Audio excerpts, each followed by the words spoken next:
നമ്മൾ ജെൻസിയെ പറ്റിയൊക്കെയാണ് സംസാരിക്കണേ. പൊതുവെ ജെൻസിക്ക്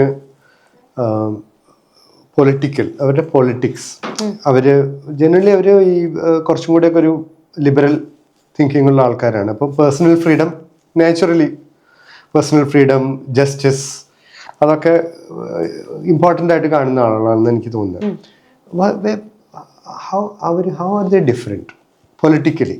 അതെനിക്കറിയില്ല. ഞാനും ഈ പറയുന്ന കാലഘട്ടത്തിൽ വരുന്ന ഒരാളാണ്. ഞാനും ഒരു ജെൻസി ഈ പറയപ്പെടുന്ന ഒരു ഗ്രൂപ്പിൽ പെടേണ്ടി വരുന്ന ഒരാളാണ്. അപ്പം ഞാൻ ഇവിടെ അങ്ങനെ ഒരു ഗ്രൂപ്പിനെ റെപ്രസെന്റ് ചെയ്യാൻ വന്നിരിക്കുന്ന ആളല്ല. എങ്കിൽ പോലും ഞാനും ഈ പറയുന്ന വർഷം വെച്ച് നോക്കുമ്പോൾ ഞാൻ 2005 എനിക്ക് തോന്നുന്നു. അപ്പൊ ജെൻസി ആയിരിക്കും അല്ലെ? അപ്പൊ ജെൻസി എന്ന് നമ്മൾ പറയേണ്ടി വരും. പക്ഷെ എനിക്ക് തോന്നുന്നു എല്ലാവർക്കും പൊളിറ്റിക്സ് ഉണ്ട് അല്ലെ? ആർക്കും പൊളിറ്റിക്സ് ഇല്ല എന്ന് നമുക്ക് പറയാൻ പറ്റില്ല.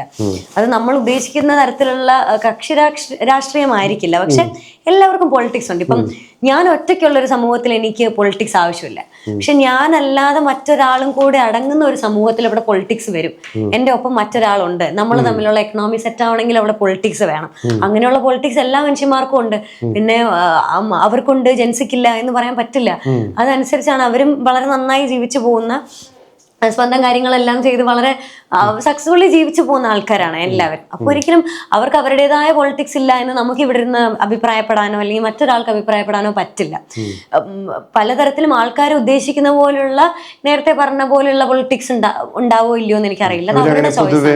പൊതുവെ നിങ്ങളുടെ ഇന്ററാക്ഷൻസിൽ ഇങ്ങനെ പൊളിറ്റിക്കൽ പാർട്ടീസിനെ പറ്റിയോ പൊളിറ്റിക്കൽ ലീഡേഴ്സിനെ പറ്റിയൊക്കെ ഡിസ്കഷൻസ് ഉണ്ടാവും? പൊളിറ്റിക്കൽ പാർട്ടീസോ ലീഡേഴ്സിനെ പറ്റിയോ ഒന്നും എന്റെ സംസാരങ്ങൾ വരാറില്ല. പക്ഷെ പൊളിറ്റിക്കൽ ആശയങ്ങളൊക്കെ വരാറുണ്ട് പലപ്പോഴും.